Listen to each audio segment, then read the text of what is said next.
2 വൃക്കകളും തകരാറിലായ യുവാവ് ചികിത്സയ്ക്കായി ഉദാരമതികളുടെ സഹായം തേടുന്നു. എറണാകുളം ചേരാനെല്ലൂർ സ്വദേശി കൃഷ്ണദാസാണ് വൃക്ക മാറ്റിവെക്കൽ ശസ്ത്രക്രിയയ്ക്കായി സഹായം അഭ്യർത്ഥിക്കുന്നത്.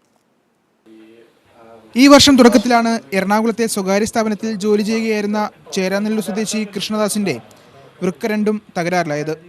രക്തത്തിലെ ക്രിയാറ്റിനിന്റെ അളവ് പരിധി വിട്ട് ഉയർന്നതോടെ വൃക്ക മാറ്റിവെക്കൽ മാത്രമാണ് പോംവഴിയെന്ന് ഡോക്ടർമാർ അറിയിച്ചു. അമ്മ രാജേശ്വരി വൃക്കദാനം ചെയ്യാനായി മുന്നോട്ട് വന്നതോടെ കുടുംബം ആശ്വസിച്ചെങ്കിലും വൈകാതെ പ്രതീക്ഷകൾ തല്ലിക്കെടുത്തി ആ മെഡിക്കൽ റിപ്പോർട്ട് വന്നു.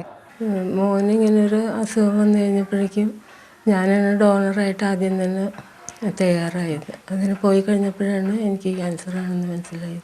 ഇപ്പോൾ വരുമാനം വേറെ ഞാൻ തയ്ച്ചിരുന്നതാണ്. ഇപ്പോൾ എനിക്ക് ഈ അസുഖത്തെ തുടർന്ന് അത് പറ്റണില്ല. പോയി ചെക്ക് ചെയ്ത് കഴിഞ്ഞപ്പോഴാണ് ക്രിയാറ്റിൻ പെട്ടെന്ന് ജമ്പ് ചെയ്ത് 8-ലെത്തിയത്. അപ്പോൾ പിന്നെ കൺസൾട്ട് ചെയ്തപ്പോൾ ഡോക്ടർ പറഞ്ഞു ഇനി വെച്ച് വൈപ്പിക്കാൻ പറ്റില്ല, നമുക്ക് ഡയാലിസിസ് തുടങ്ങണം. അതുപോലെ തന്നെ ഡോണറെ നമ്മൾ അതിനോടൊപ്പം തന്നെ ഡോണറെ നോക്കണം. ട്രാൻസ്പ്ലാന്റ് ഈ ഒരു യങ് ഏജ് ആയതുകൊണ്ട് അവർ പറയുന്നത് വെച്ചിട്ടുണ്ടെങ്കിൽ ഡോണറെ നോക്കി എത്രയും പെട്ടെന്ന് ട്രാൻസ്പ്ലാന്റ് ചെയ്യുക. ഭർത്താവിനെയും അമ്മയെയും പരിചരിക്കാനായി ദീർഘനാൾ അവധിയെടുത്തതോടെ നീതുവിനെ ജോലി നഷ്ടമായി. കൃഷ്ണദാസും ചികിത്സാർത്ഥം ലീവ് എടുത്തതോടെ കുടുംബത്തിന്റെ വരുമാനം നിലച്ചു. മിനിമം കുറഞ്ഞത് ഒരു 2.5 മാസം എന്നാണ് പറഞ്ഞിരിക്കുന്നത്. ഈ 2.5 മാസത്തിനുള്ളിൽ നമ്മൾ ഈ ഒരു എമൗണ്ടും നമുക്കിപ്പോൾ ഏകദേശം മൊത്തത്തിൽ വരുന്നത് ഒരു 25 ലക്ഷം രൂപയാണ് വരുന്നത്.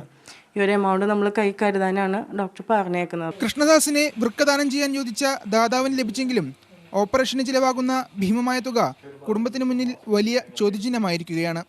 അമ്മ രാജേശ്വരിയുടെ കീമോ ചികിത്സയും വീട് വയ്ക്കാനായി എടുത്ത വായ്പയും കാരണം സാമ്പത്തികമായി ഞെരുക്കത്തിലാണ് കുടുംബം.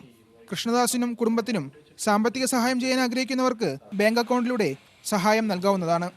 മാതൃഭൂമി ന്യൂസ്, കൊച്ചി.